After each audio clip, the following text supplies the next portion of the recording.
देखिए दोस्तों, क्लास 12 के क्रैश कोर्स को देखते हुए ये कुछ प्रीवियस ईयर्स के क्वेश्चन हैं जिनको कराया जा रहा है। ये बहुत इम्पोर्टेंट क्वेश्चन है जो बोर्ड एग्ज़ाम में आने के उद्देश्य से कराया जा रहा है। तो अभी तक मैंने टोटल जो है 2 वीडियो में 20 क्वेश्चन कराया है और ये तीसरे वीडियो में 10 क्वेश्चन और कराने जा रहा हूँ। टोटल 30 क्वेश्चन है ये, जिसमें कि 21 नंबर जो क्वेश्चन है ये चैप्टर 2 से कराया जा रहा है। ठीक है दोस्तों, 21 नंबर में कह रहे हैं बहुभ्रूणता सबसे ज़्यादा किस में होता है। ऑप्शन नंबर ए है जिम्नोस्पर्म, बी में टेरिडोफाइटा, सी में आवृतबीजी, डी में ब्रायोफाइटा। वास्तव में देखा जाए तो बहुभ्रूणता सबसे ज़्यादा जिम्नोस्पर्म वाले पौधों में देखा जाता है। ठीक है, अब क्वेश्चन नंबर 22, भ्रूणपोष वाले बीजों को क्या कहा जाता है।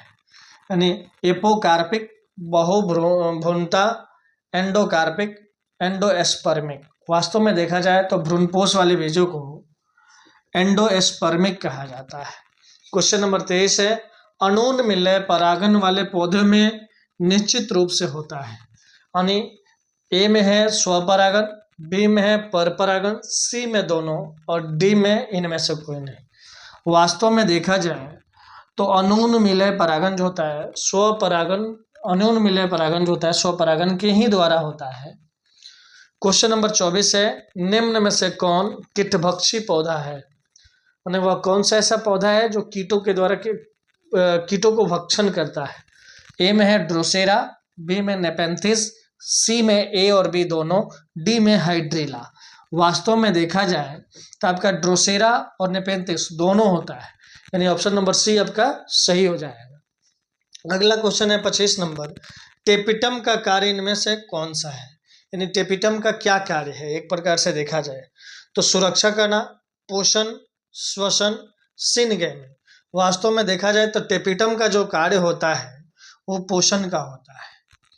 26 नंबर क्वेश्चन है, एनिमोफिली में परागन किसके द्वारा होता है। ए में चमगादड़, बी में वायु, सी में पक्षी, डी में घोंघा। वास्तव में देखा जाए तो एनिमोफिली में वायु द्वारा परागन होता है। किसे? वायु द्वारा परागन। 27 नंबर जो क्वेश्चन है, सेमल में किसके द्वारा परागन होता है।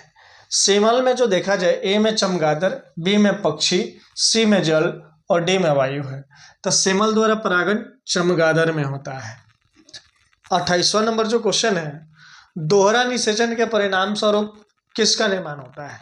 जब बीजांड के अंदर जब दोहरा निषेचन होता है तो उसके परिणाम स्वरूप किसका निर्माण होता है। ए में है बीज, बी में फल, सी में बृहद बीजाणु, डी में भ्रूणपोष।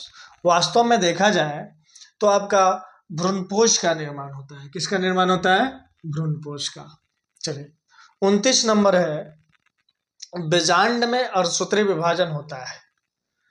बीजांडाय में या गुरु बीजाणु मातृ कोशिका में या गुरु बीजाणु में या इनमें से कोई नहीं। वास्तव में बीजांड में अर्धसूत्री विभाजन जो होता है आपका ऑप्शन नंबर जो है बी हो जाएगा। गुरु बीजाणु मातृ कोशिका में क्या होते हैं? अर्धसूत्री विभाजन होता है। अब चलिए ऑप्शन नंबर क्वेश्चन नंबर 30 है, गुरु बीजाणु मातृ कोशिका से क्या बनता है। तो यहाँ पे गुरु बीजाणु धानी बनता है, चलाजा बनता है, गुरु बीजाणु बनता है या लघु बीजाणु बनता है। वास्तव में इसका जो सही आंसर है सी होगा। गुरु बीजाणु मातृ कोशिका से गुरु बीजाणु बनता है।